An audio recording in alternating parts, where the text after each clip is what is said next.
and welcome to another MTD podcast. It's 6 p.m. on a Friday. This is the podcast that we release the same time every week, where we talk about what we've been up to in the week that's just elapsed and what we're going to be doing in the days to come, and also with a little bit of chit chat along the way. I'm always joined by a couple of cohorts, and today is no different. I've got Joe and Colin, and I'll start with you, Joe, because I've not seen you for a while. Are you good? Really good, thanks, Paul. Yeah. You've been on holiday this week. You haven't got a suntan, but you've been on holiday. A bit of a tan. Yeah, I went to Towyn and Abu Dhabi, going back end of August as well. Yeah, really good. I'm not a cohort, mind you. You're a big fan of Wales, aren't you, going there on holiday? Is it because of the close proximity to where you live?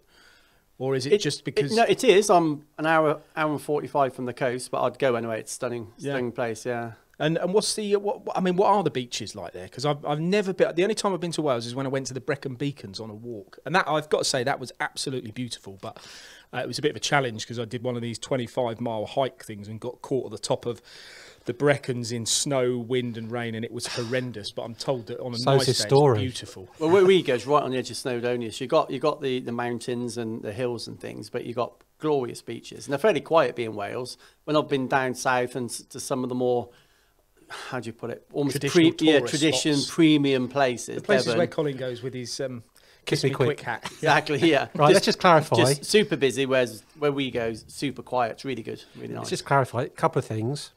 The only one who's got kiss me quick hat is Paul, because I've known him for a long, long time, and I've been on holiday with him, and it always comes out. It's dreadful. Second, how'd you get to Wales in a Mini? Go on. On the M4. Boom! Get it? Well, it depends. If you live where Joe is, you wouldn't be going that way. No, that's out my way. Oh, that's my How would you get to Wales in a Mini from London? That would have been a better way of phrasing it. But wow, you need to be more specific with your jokes. The joke masters here, honestly. So coming up in this show this week, we're going to be talking about a few visits we've made. It has been quieter this week, as you would expect. We're well into the holiday season now. We've been to Prodrive this week, which was a terrific visit. We'll talk about that. Gio's also been at AM Hydraulics. I was privileged to be invited to the Star GB Golf Day, which I've got to say was absolutely out of this world. The weather held out. We were expecting rain. I kept looking the night before thinking, no, it's going to rain. There's nothing worse, is there, than playing. It puts you off your stroke when it's raining. There is one thing worse than playing golf in the rain, and you know what that is, Paul, don't you? Playing golf with me. Absolutely. How long did it take you? Well, let's start with this. So the Star GB Golf Day took place on Tuesday. They invited 32 customers, and I mean, I think with current times as well, with the pingdemic and all the rest of it, I'm sure they were a little bit concerned that everyone was going to turn up, but they did in the end. And we had 8 groups of 4. I was lucky to be in group 1. I was with Alec from Star. I was with Phil Smith from Wheel Park and Anton from Scott Bennett Engineering. And we had a tremendous round. It only took us about 6.5 hours to get round. Can't believe it's not bad for a par 72, I think it was, 18-hole course. 6.5 hours, yeah. And you were the first ones out? We were the first ones out. I'd want to do 6.5 hours from my house door to door, and it's an hour and a half each way. But what do you put that down to? Why do you think it took so long? Your bad play, Paul. Yeah, I'd say 1/4 of that first 4 ball would be the problem. I'm not mentioning any names at all. But well, the guys I played with were really, really good, I've got to say. They were so patient as well, which you have to be if you play golf with me. I spent a lot of time in the bunkers, a lot of time in the rough, and I learnt a lot. I learnt a lot of the phrases that happen in golf. I learnt that you can't just be picking your balls out of the rough and putting them on the fairway and having a shot. Oh my God. You know, there's so much to golf that I didn't realise. Clearly. You can't cheat. No. Can I just say, I was on a golf weekend, and Sunday and Monday, and I'd just share this with you briefly. I'll ask Joe, because Paul's got no idea about golf, clearly. The bloke was playing off 28. If he scored over 40 points, what would you suggest? It's an enigma, or maybe he needs to look at his handicap somewhat. If he did it 2 days on the bounce, would you suggest maybe his handicap was slightly incorrect? In our society, we call him a bandit. Yeah, that's not what I called him. But so was he falsifying his data? He was cheating. Basically. That's it. I'm gonna call him out on it. It was a cheat. But I guess if he hasn't played golf for a number of years and has been stripped of his handicap, he's not lying. No, absolutely not. Totally. Anyway, moving on, because that's angered me. If I'd have cheated, I still wouldn't have won. No. So when I join my club and I need my card marked, Colin, I don't invite you to mark my card now. You'll be slightly harsh on me, would you? No, I'd be accurate. That was all. Your 6 would be a 6. Your 8 would be an 8. Okay, so coming up, we're going to talk about those things. It was a brilliant day. I do have to say thank you to Star. I was pretty poor on the day. I think one of the guys at JCB, apparently one of the pros, said he'd never seen either such a low score or a high score, whichever way it works. Such a bad golfer. I don't know, but I put that down to the clubs that I borrowed and a little bit of the environmental conditions. Well, someone said there was a bit of crap on the end of the club. So you looked at the club me. face, yeah. The other end. So in the news this week as well, we spoke about the Olympics last week when you weren't here, and I asked you weren't here, Joe, and I asked Gio and I asked Colin what sport that they would be in if they were at the Olympics. What would you be in? We've almost won 20 medals as well. But look, he's having to check out which sports are in. Which would you participate in, Joe? Well, I'm glad you've asked me this, actually. Yesterday, was it yesterday? Yeah, yesterday, did a podcast with a gent called John Stanbridge. Okay. And he's the pilot for the Team GB bobsleigh team. You know it's not the Winter Olympics? I know. Okay, just checking. Would the pilot that sits in the front? Yes, I didn't know this till yesterday. But yeah, there's a lot that goes into that, you know. And to answer your question directly, there's trials. You don't need any experience. There's trials for the next Olympics at Bath University. When? Evidently, lots of prop forwards, when they finish rugby, go into bobsleigh because you need explosive legs and power. I'm not saying I've got any of those, but I'm an ex-prop. So if he's to answer your question, bobsleigh. Right, okay. So if he's the pilot, does he do any of the pushing as well, or does he just literally sit? All four. Well, I think he does there's a 2 and a 4 man. He does the 4 man. So, yeah, you all explode off the line and then you all jump in. He's the one that does the steering at the front. Do you actually steer those things then? I sound like an expert. I didn't know any of this just yesterday. With the contour of the you track. Steer it. No, absolutely. there's a lot to it, yeah. And evidently, it's the only sport I've ever found where weight is an advantage. So that's why I would pick bobsleigh. It is an advantage. So if you've got powerful legs and you're heavy... 120 kilos on average they are. 120 kilos? Yeah, it's all down. That's almost as big as you, Paul. What's 120 kilos in stones? That's 18, yeah. if not more. Big. They're quite often big, alive. 6 foot, big long legs, big levers. Wow, good grief. So you'd be in the bobsleigh team, would you? Yeah. Okay. Not I the won't tell you one. what. I won't tell you what Colin suggested to me off air earlier that you'd be in, because that wouldn't be pleasant. I was going to do the synchronised diving with Joe. Gio said the same. Also in the new, well, it's good that we've also almost got 20 medals, I think, as the last place I looked. I think we've done really well so far. Other bits in the news, obviously this pandemic's been going on. 700,000 pings in the last week, and more Boris, in China. And is there? No, it's just their surnames. And Boris has now done 2 years as PM, which came out this week, which was good to see. Has he done a good job or a bad job? I suppose that's Carrie's done a great job. Yeah, controversial. Yeah, I'm sure it's toughest job in the world. Toughest job in the world. Yeah, other than being on this MTD podcast. I'm going to talk about Prodrive now, where me and Gio were on Wednesday this week. This is a company I used to knock on the door. If you've been up and down the M40, you would have seen Prodrive, and I mean you must have seen that. And what a company that is! Some of the old cars, Carver would have absolutely loved it. I was going to say that he would have absolutely loved it. They'd got all the old Jensen Buttons. Jensen Buttons. F1 car, they'd got all the rally cars. I remember seeing a picture on Ian's social media feed some time ago of him driving a Metro or something when he was doing rallies. Had all that sort of stuff there. There was probably 20 or 30 of these cars that the company had been involved in making parts. They've got refurbishment capabilities as well. But I didn't realise that Prodrive actually it goes above and beyond. They make parts for Aston Martin Racing. They also make luxury parts for Range Rover. They get involved in parts for cars for the Dakar Rally. There's so many projects. Don't they get involved in the R&D as well? They don't just make parts. They're actually, aerospace as well, I believe. Yeah, absolutely. Yeah. It really is across the board. Even medical, they got involved in the ventilator challenge. And they actually had one of the ventilators that they'd been involved in the design and the creation of as well. Yeah, so I have to say, company. I don't often want to spend any time with you, Paul, but I'd happily come to that. It'd be a good visit, that one. Yeah, it was really good. Now, the essence of it was the fact that Colchester Machine Tool Solutions have got a partnership with them where they now have like what they'd class as a bit of a showroom for their machines. So they've got 4 machines in there at present, soon to be 7. And the idea is they've got a lovely facility in Elland up north where you can go and see all the Colchester machines. But, of course, Elland's a long way if you're coming from Bournemouth or London or what have you. So by having this place in Banbury on the sort of motorsport alley is going to be perfect for them. Prestigious name as well. It is, and actually, it's good. What was good about it was the fact that they got these 4 machines in there, and they're using them in a real working environment. So they've got a VMC, they've got a turning centre with subspindle and Y-axis, and they're actually making parts for their projects on these machines, and they're inviting customers in, and they're going, do you know what? Look at these machines. They're, Colchester have moved on. We're not just the manual conventional stuff anymore. We've got multi-axis machines. And actually, if you don't want to take it from me, talk to the guy that's operating it, because he's there, he's making parts, he's machining titanium for whatever industry, and you can see that he genuinely loves that machine. What they say is you often go to showrooms and basically you've got the apps guy, you've got a pretty soft demo, and you don't really get to touch and feel the machine, whereas this is... You're getting your hands dirty, actually. Yeah, you're being able to witness all the machines in action. And so I had a good day with Geo there doing that. I found out actually some sad news. Geo's got a tick. Tick. Tick? He's got a tick. Yeah. Okay, yeah, why? No, he's got a tick. Well, what is that? Not that one of those ticks. He's got a tick that you get from animals.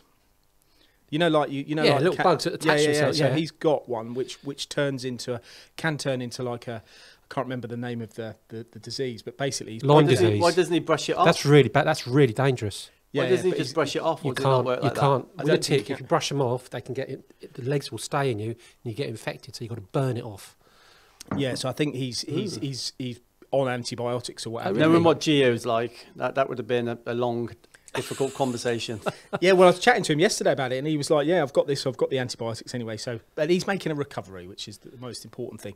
But he enjoyed that visit as well, learning about the cars and everything that Prodrive do. Before I talk about AM Hydraulics, which was the next visit, Joe, do you remember 7 years ago this week? And in fact, I think you were there, Colin. We did that ice bucket challenge. Do you remember that was I remember it. Did you swear? What, in that hotel in Northampton somewhere? In that hotel. Oh, that's right. Yeah, I'd gone home. I'd just started, and I'd let my taxi turned up, and I'd left. There's three things that I remember about that evening. One, I suppose if we do it in chronological order, one is doing the ice bucket challenge in the bar.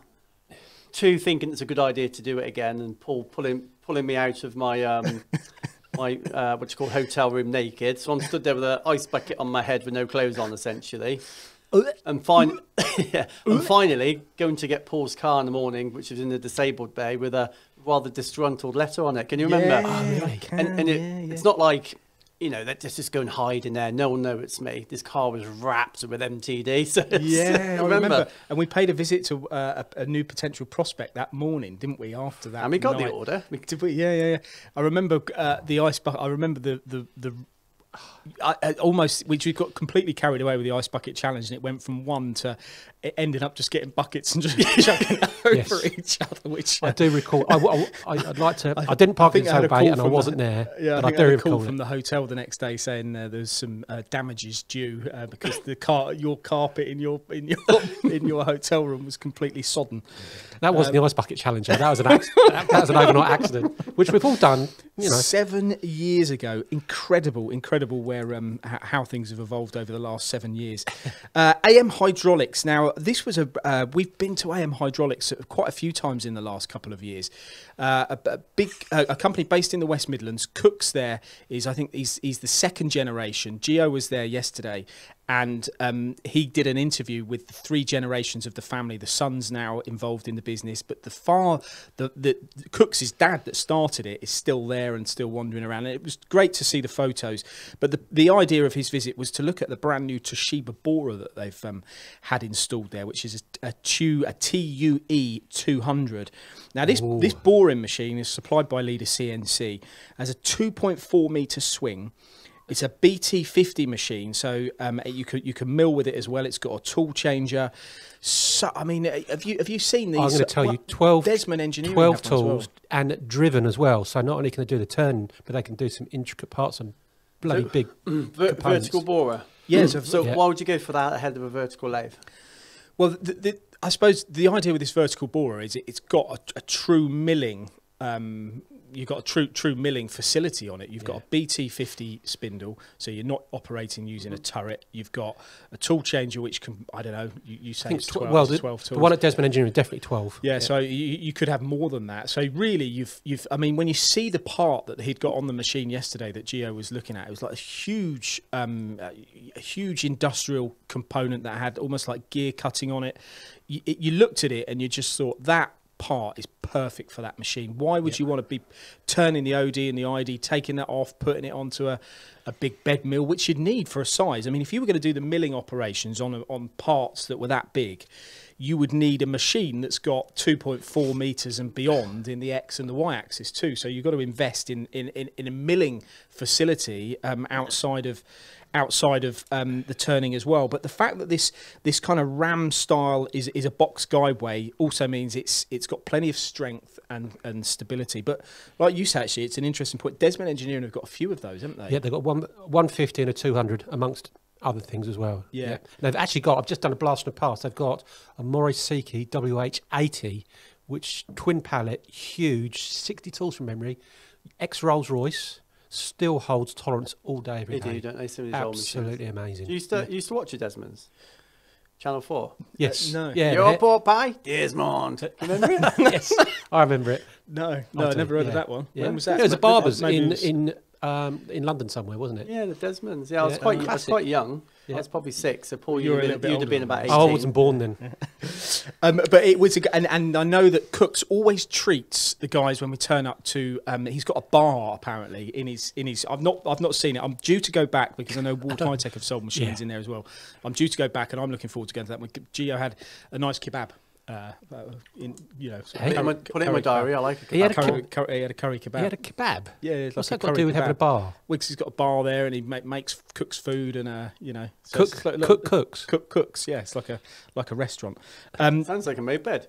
But so much investment at AM Hydraulics. Wait to see the video on this, because I did see Gio did a sort of whet the appetite yesterday on social media. Very, very impressive to see. Joe, you were supposed to be at Sandvik as well this week. I know it got postponed. I'm not sure of the reasons why, but what were you doing when you were going to be there? Oh, I can't tell you. Top secret. Top secret, big announcement coming out of He doesn't know. world's biggest cutting tool manufacturer. Yeah, Wow. big Right, announcement excellent. coming any day soon. But Ooh. yeah, Okay, well, large investment, Yeah. safeguarding UK jobs essentially. Oh, fantastic. That's good. That's good news. One thing I was going to probe you on was this 3D printing of cutting tools these days. Where are we going with that? Is it something that's you're still hearing a lot about? Are you reviewing a lot of these things? Are people using them in the field? There was one company I was at, Superstar Components, we talked about last week, where he had bought some Goering 3D printed tools, and he was actually showing them to me. It was just before I was leaving, and I was quite impressed with what he was showing me. But do you know what? I can't tell you the exact detail about it, but you know more about 3D printed tools, don't you, Joe? Where's the advantage to these? Obviously, it's still in its infancy. I can't say it. Is it though? Because people have been doing this for a long time, haven't they? No, they haven't. People have been talking about it for a long time, but doing it commercially, making it commercially viable, 2 years, 3 years, don't see much of it at all. And people are doing it for two main reasons. One, very low volume, where it's cheaper to print it and basically just mill the pocket out than it is to make the whole tool. But clearly, that's not what 3D printing, additive manufacturing is about. If you imagine a cutting tool honeycombed, taking 80% of the weight out, but maintaining 90% of the rigidity. So there's no downside to the rigidity. The big one for me, Sandvik on their R390 LW lightweight. That's additively manufactured, 3D printed out of But you say metal. it's because to get that rigidity in a tool, surely it needs to be solid though. No, it's amazing, isn't it? Wow. It's honeycomb, it's the structure, weight it's like would be the... good. Yeah, it was in certain circumstances they are, where the R390 lightweight from Sandvik Coleman, they pitch that on extensions. So where you in bottom pockets where you typically get chatter. What's the extension called? There's a special name for it. I can't remember. An arbor. Thank you. That's where Paul kept his boat. We did that joke ages ago. Yeah, but Terrible. it's, That was a tumbleweed, wasn't it? Essentially low weight tools, and guys, lots of advantages. The challenge with a lot of super alloys, HRSA materials, is getting the coolant right to the edge of the insert. And some of these tools go around thousands of RPM. That can be a challenge, whereas additive manufactured, you can put them holes wherever you want. You haven't got to drill in a straight line. When you're 3D printing, it can be a radial hole, even believe it or not, you get different performance from a triangular hole or a oval hole than a round hole. So you basically you take the design elements away. You can design what you want with additives, as we know. But you talk about them not. But can't you make them in a production way now with some of these 3D printers? Yeah. So when you look at Goering with their Mark Forge Mark 3D printer, that is call it low cost printer. That is half the price of any other technology I'm aware of. And obviously that's bringing the price down for the consumer, the end user. The big benefit though is literally you draw it in your 3D model. The printer doesn't know if it's difficult. It's not like a machine shop where am I going to program that? Yeah. The printer doesn't know if it's straightforward or difficult. You press print, you come out, you come in the next day and there's your part. It's not quite ready. It's not quite ready to use. Typically these are what we call PCD. So the carbide is brazed onto the tool rather than screwed on.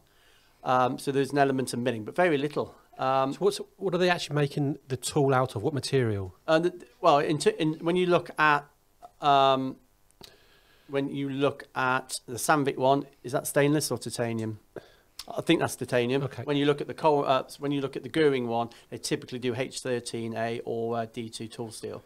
So yeah, premium materials. Yeah. But can you not, like when you look at the HP 3D printer? This is a 3D printer that's kind of bridging the gap between injection molding. I know you're never going to achieve those volumes, but with the kind of I can't remember what they call them, almost like the tray. The trays or the buckets or whatever.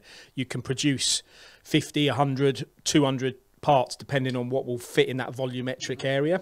Is there not a printer that can do the same with these cutting tools? Yeah, I think. Sandvik don't say what they use, but I think it's EOS, which is a similar type of technology where it's you're putting down powder and you're lasering multiple components. Did a video for EOS over in Russia. Right.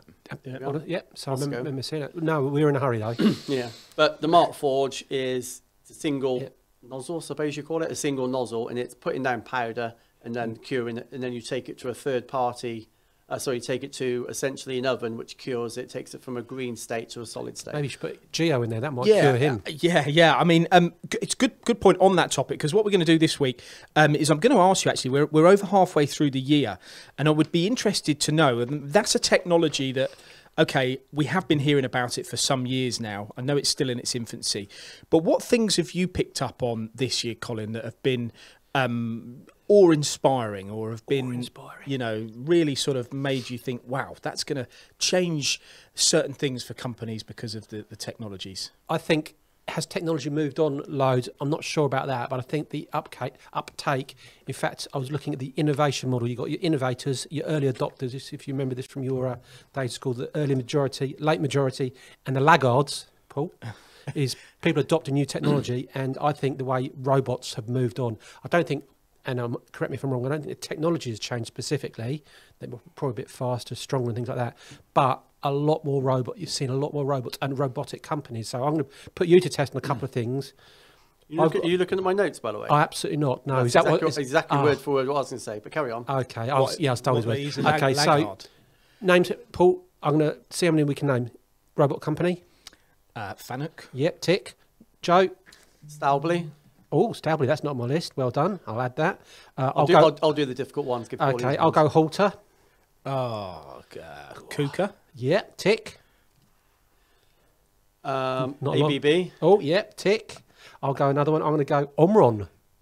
No, not more. That's an anagram of moron. But beyond that, there's one. What's the big one in the States? We filmed them in Poland. Was it Poland when we went to Toolex? Huge one. Yeah, Herco work in conjunction with them as well on their collaborative robots. Can I go again? Kawasaki.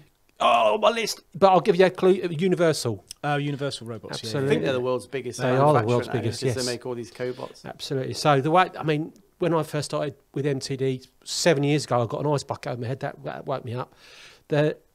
You hardly saw many robot arms. Now, Imawa. Bless you. What? Another one, the big blue robots. But you didn't see many robots. I don't think you see as much uptake in the UK machine shops as you are in other countries. In fact, I'm going to put you to another test. These figures are from 2019 because they're the latest figures. Sales are actually down in 2020 because of COVID pandemic, but there was hundreds of thousands of installations. I think it's 340,000. I can't find my notes on that one. But biggest markets for installations. Go on, I'll give you of robots. Of robots. I've China, Korea. one. China. Yeah, I'll give you that. Korea. Korea 2. Hold on. Yeah. Then you're probably going to be somewhere like, I don't Germany, know, Brazil. Whoa, hold on. Germany. Yeah, I'll give you that USA. one. Hold on. Yeah, give you that one. Yeah, Brazil. No, they're not on there. No. Vietnam. Nope. Out of Mongolia. Yes, actually, Uzbekistan. No, it's not really. But some others that might surprise you. We're going to be here all day doing it because you're not very bright. That's aimed at Paul, not Joe, by the way. You got Japan second. Of course. Yeah, Japan. absolutely. But lower down the list, Mexico. That's good. I've been practicing that one. India, which you'd probably expect. Canada. Thailand. 15th.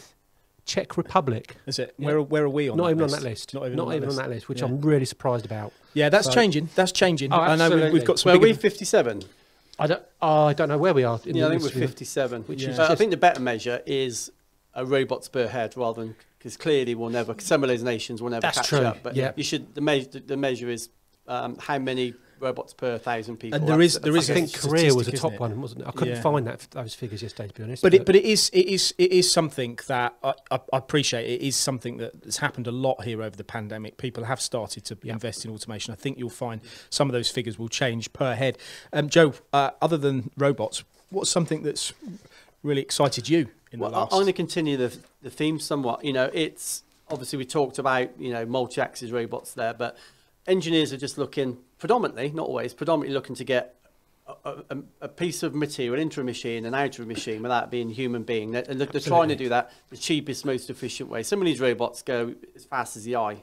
Yeah. Engineers, I don't think they care if it takes 10 seconds, 20 seconds, 30 seconds to load one. They just don't want to be there. Yep. And they want to be playing golf for Paul. But in terms of pricing, what do you think is the cheapest way of automating the machine? Well, let's take twin spindle. So it comes off complete twin spindle Y-axis machine. A cobot. Cobot, absolutely. Yep. Yeah. 20 grand. So I did a job with Mazak on HQR. No, it wasn't. Sorry, it was on a quick turn lathe, but it doesn't matter. It used to be done 3-4 ops. The story we hear all the time: 3-4 ops, taking multiple jobs, multiple errors, multiple datums.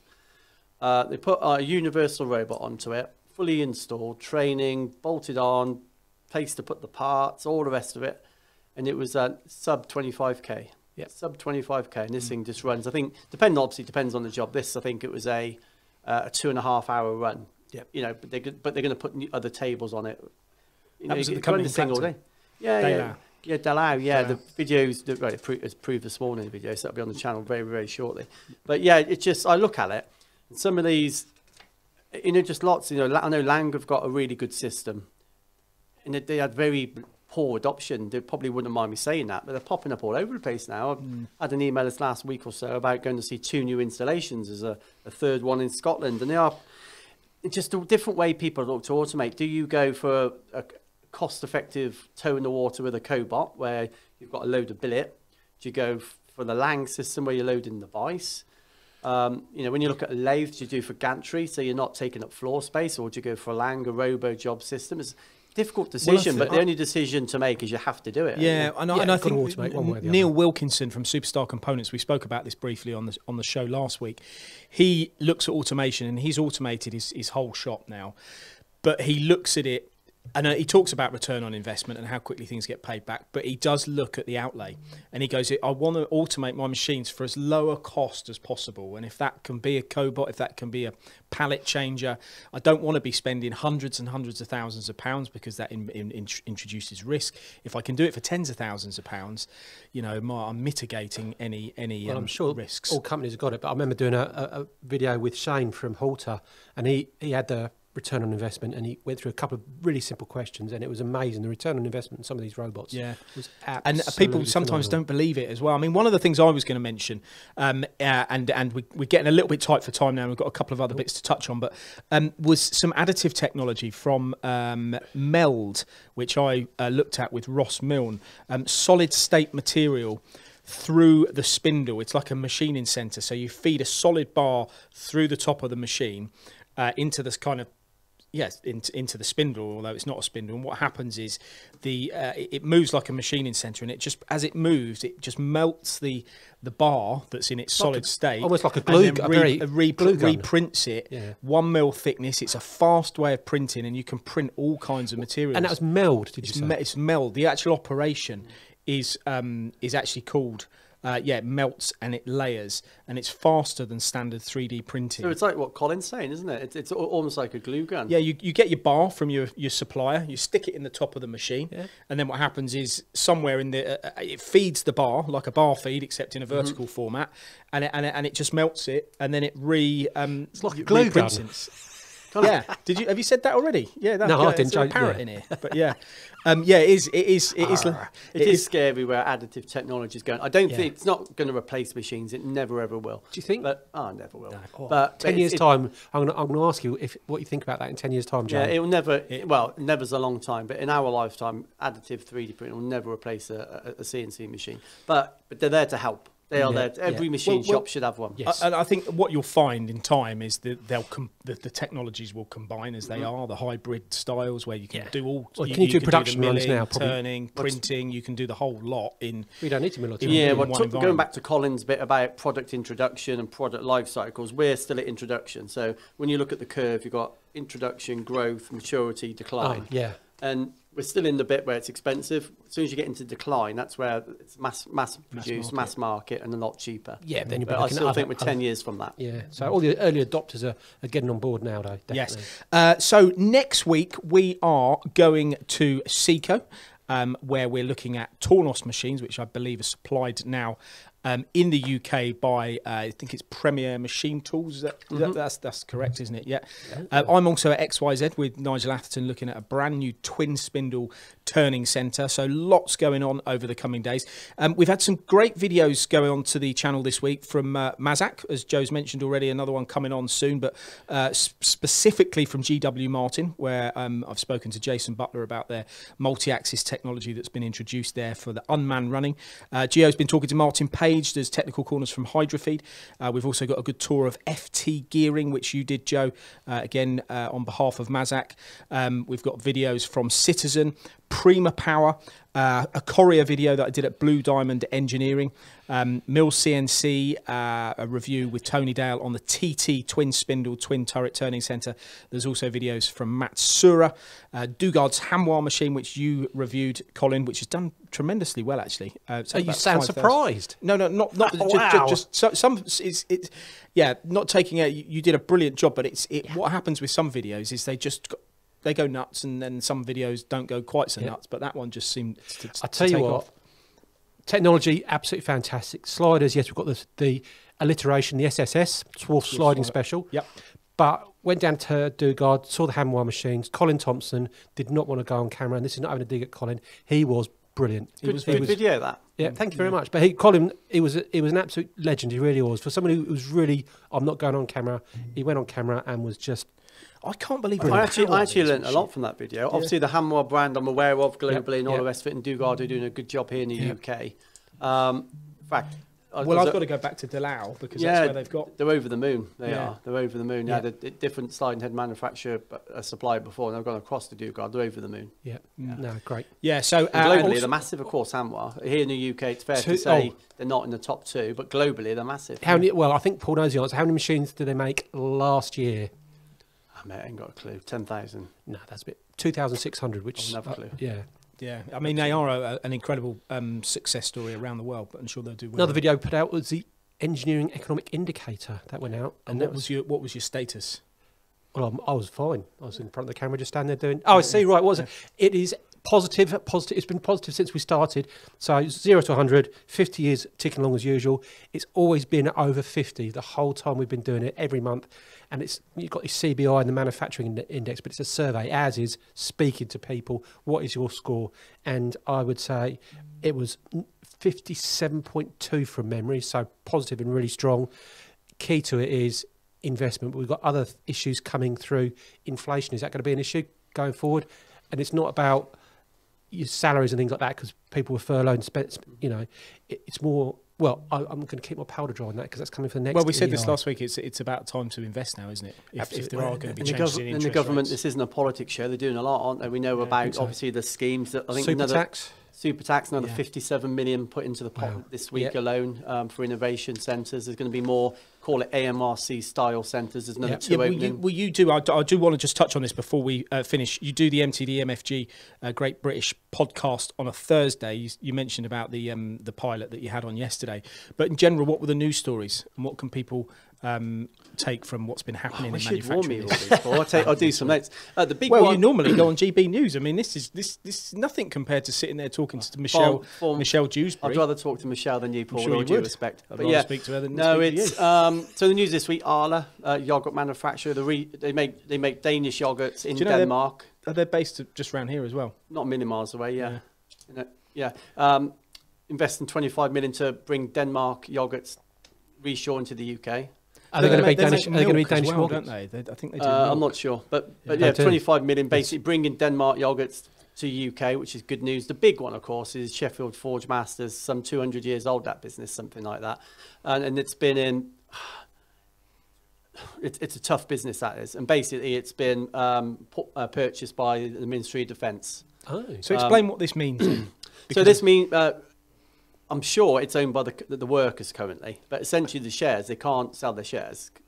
It's been Chinese have been trying to take it over for some time, which normally I'm not against foreign investment, anything but Sheffield Forge Masters do a lot towards our nuclear programs, things like this, and it's fair to say that's something we want to keep hold of.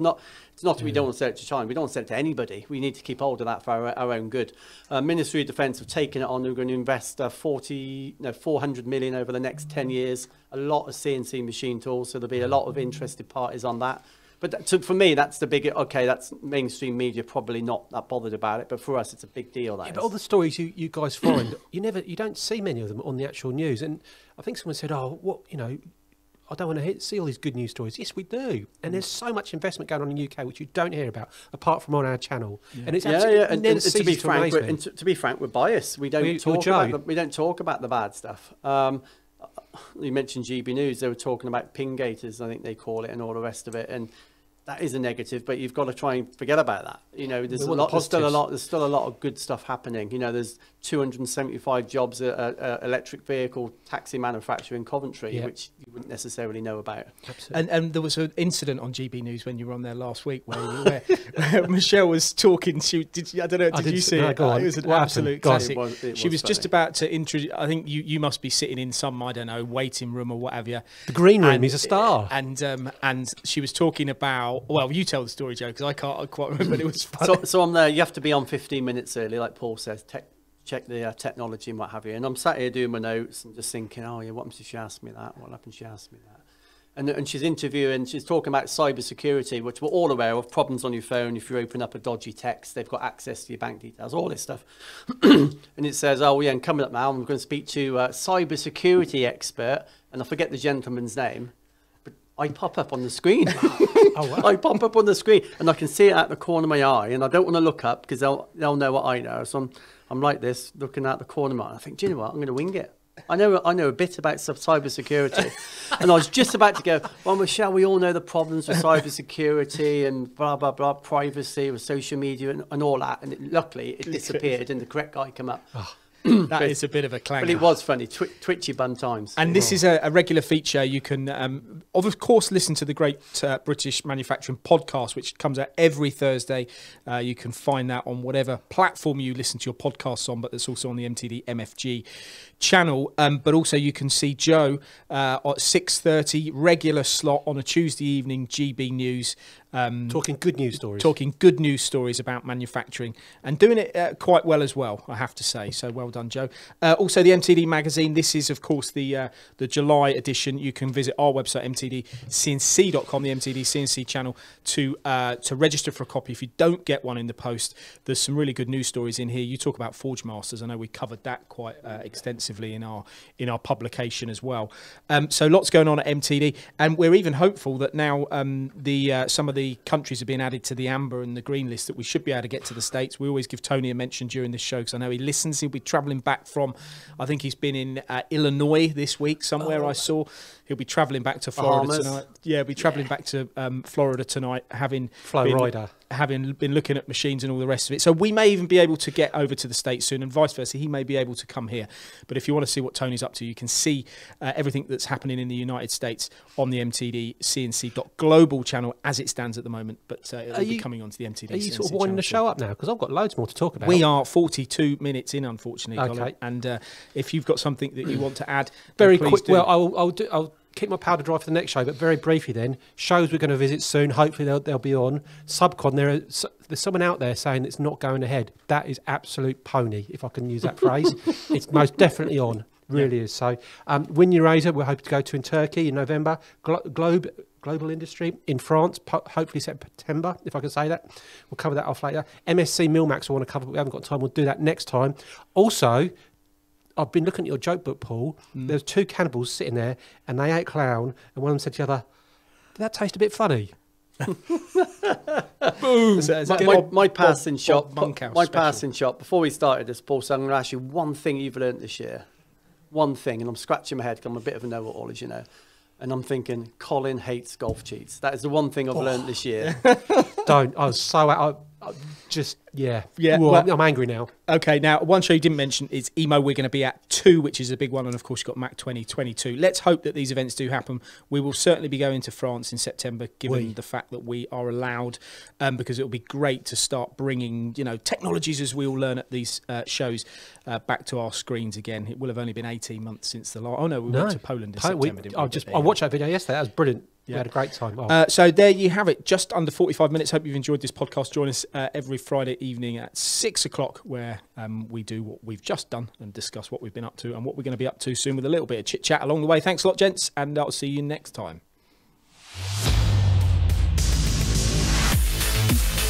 Thanks for listening to the MTD podcast. If you found value in this episode, please subscribe and leave a rating and review.